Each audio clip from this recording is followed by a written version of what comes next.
I apologize if you hear any loud, obnoxious raining in the background, but it's kind of a dismal time when it comes to the weather here. And to be quite honest, the weather is representative of my reading this year so far. Although I have been doing well by my standards, quantity-wise, quality-wise it hasn't been great. I only rated 4 books 5 stars for the year, and even those 4 books are not like my new favorites. So I'm not like the most enthusiastic about the books that I've read so far, and July is definitely no exception to that. This month I read 2 2-star books, 2 3-star books, a 4-star book, and a 5-star book. And again, although I did read a 4-star book and a 5-star book, they still weren't the best things ever. Nevertheless, we shall persist with this video. Here are the 6 books that I read in the month of July in the order of my least favorite to favorite. Starting off with my least favorite book of the month, which was For Matrimonial Purposes by Kavita Daswani. This is an adult contemporary about Anju, originally from India. She has been living in the States for the past 6 years of her life. She's kind of an enigma to her family and somewhat of a social outcast because she's 33 years old and has not been married as yet, which is kind of a big deal in like Hindu Indian culture. The book is basically Anju's struggle with cultural coercion. Nobody's putting a bullet to her head and telling her that she has to get married, but she would face some serious social consequences if she doesn't. And the thing about it is that she actually does want to get married, not just to please her family, but she wants it for herself. And the story is basically her journey of discovering that that needs to happen on her own terms, and she also has to realize that she can indeed balance a,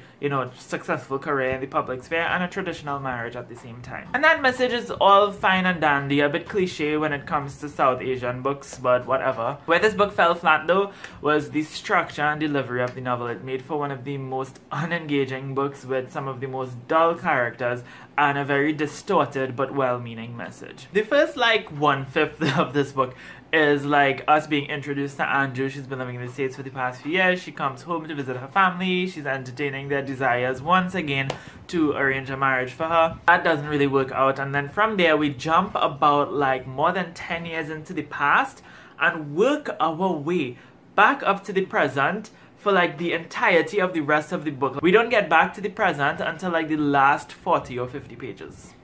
So this entire book is context, and it's not a very long book, so even though the majority of it is over this 10-year period, we are covering a 10-year period in a relatively short amount of pages. So naturally you're not going to see a very gradual progression, but rather what you're seeing is snapshots of this character's life over this 10-year period. And it makes for a very unengaging, boring plot because the entirety of this book is context. The delivery of the message, all of the realizations that the character has to come to, is reserved for literally the last 50 pages of the novel. So in addition to all of that, what the structure also did was impeded holistically on these characters' development. The main character doesn't really grow. She doesn't change. She changes in the last 50 pages, yes, but we're seeing her throughout all these years, and she seems to be the same hollow person that she was at the beginning of this novel when we met her. And all of the other characters, because of the fact that we're not spending a lot of time with them, come across as extremely one-dimensional and flat, especially the mother. The mother in this book, the parents as a whole, but the mother especially,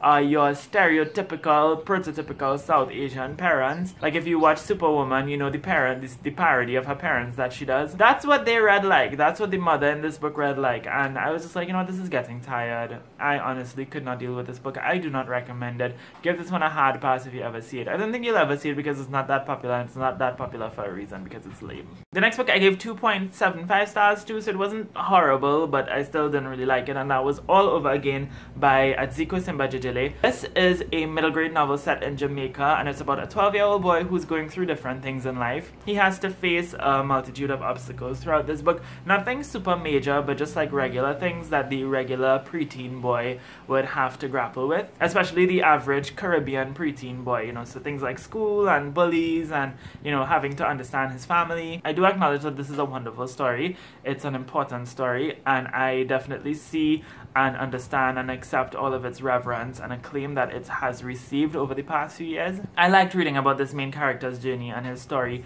What really turned me off of this book though was the writing. That knocked this down from being what would have probably been like a 4-star book to a 2.75 star. The author writes in second person, and I'm not really a huge fan of that. it comes across as a bit contrived, even though I know that wasn't the intention of the author, and I just didn't see the purpose of it. I could understand why she might have done it, but I don't think that it ultimately would have made a difference if this book was not written in second person. Another thing I didn't like about this book was the fact that it was very, very, very, very, very repetitive for the sake of being angsty or quirky or different, I guess.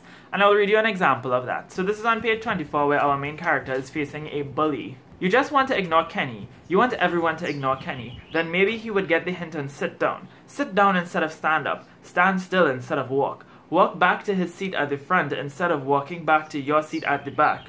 Walking and talking and boasting all the way from the front to the back instead of turning around and walking without talking, without boasting, until he gets to his seat in the front row, right in front of his teacher's desk, and just sits down with his big mouth shut and his big head little. Listen, I understand why that might work for like the particular target audience of this novel. Maybe younger, preteen people might like that and take away something from it. For me personally, I could not deal with it. It was giving me a headache. I started off annotating this book. As you can see, only the first third I annotated, because the rest of it, I was just focusing on getting this book finished. 2.75 stars, I definitely still recommend it. I think it's an important book in its own right, but it just did not work for me because it wasn't meant for me. But I also feel like just because a book wasn't meant for you doesn't mean that it can't work for you, if that makes sense. So yeah, I don't know how to feel about this book, so I gave it 2.75 stars. It would still recommend it, as I said, but nothing I'm going to be screaming about in any future video. So now we're on to the 2 3-star books, the first of which is a solid 3-star book. I got this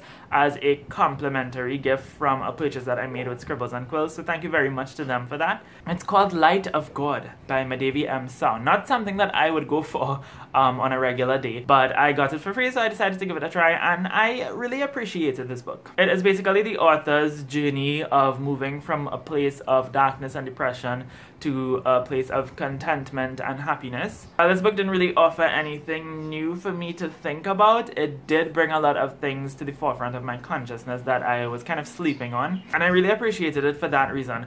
What I took away from this book the most, though, wasn't what it necessarily had to offer for the reader, but what it did for the author. When you read this book, you see her journey, you see her struggle, and you see her overcome the obstacles that have been plaguing her in her early 20s. And I felt so happy for her when I got to the end of the book. I felt so happy that she found solace through writing, how that kind of kept her head above water. So I really enjoyed that aspect of this book, and I would recommend it for that reason alone if you're interested in something like this. It's called Light of God, but it's not very preachy or religious. The next 3-star book was a 3.5-star book for me, and that is Across the Universe by Beth Revis. I know I have a shitloads of things to say about this novel. This is the first in a young adult dystopian trilogy that takes place on a generation ship. Over the years, things have gone awry on this generation ship, as you would expect them to go awry on a generation ship, because who the fuck think that's a good idea? And because of this, a dystopian tyrannical system of rule has been enforced among the general population of the ship. And here comes the rain, apologies in advance. As you would know, dystopian societies tend to come with like a myriad of secrets. One of the many secrets being kept from the majority of the people on the ship is that below deck there is a level of the ship that nobody knows about, where 100 cryogenically frozen bodies of people from Earth are being stored, and they've been sleeping in this frozen state for hundreds of years, obviously, because that's how long this ship has been flying, and they will not be awoken until the ship lands on the new planet and they begin the colonization process. So the book is told from the perspective of 2 main characters. We have Elder, who is an elite in the society. He's actually in line to become the next leader of the spaceship. And then we have Amy. She is one of the cryogenically frozen people who has been mysteriously reawakened 50 years prematurely. So Elder and Amy meet, and the both of them have to figure out what the fuck is going on behind the scenes of this very shady spaceship. I'll start off with the things that I like, which is basically the characters and the themes explored in this book. So the characters started off really hollow. I didn't care for them. Ultimately, I didn't love them by the end of this book, but they all very much grew into themselves. I was able to appreciate them more by the time I finished this book as opposed to the beginning of it. I like the whole aspect of the dystopian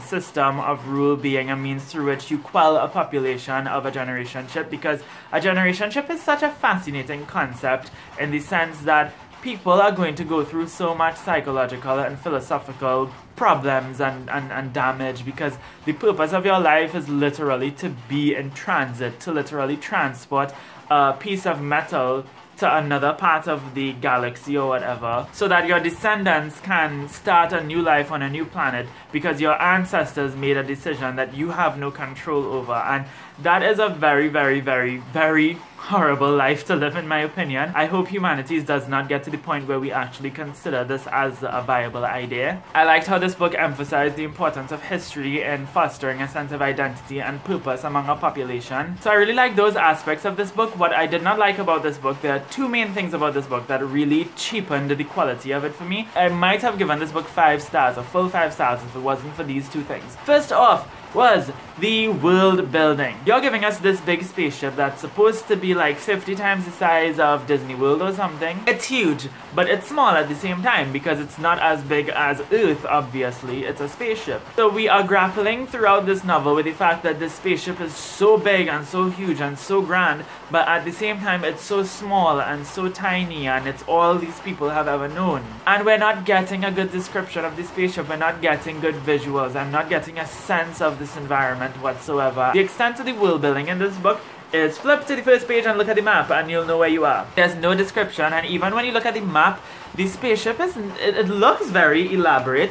When you really look at it, it's not very elaborate. And that really did annoy me because I kept thinking to myself, like, there needs to be more to this ship. Like, this ship has like freaking hills and meadows and a city and all of these kinds of things, but I'm not seeing that. I'm not getting the feel of the elaborate nature of this ship, and it just didn't work. The physical world building did not work for me, along with the societal world building. While we definitely get an understanding of how the society functions and what's being used to control the population, we don't really get like insight into what it's like to live in this society, what it's like for the average Joe. And that's not really the story's fault, because it is told from the perspective of two people who are removed from this society, one of them being an elite in the society, the other one being somebody from Earth who has been sleeping under everybody's feet for hundreds of years. My other issue with this book is that it is extremely predictable. I saw every single twist and turn coming. The foreshadowing in this book was literally spoiler alerts. Like,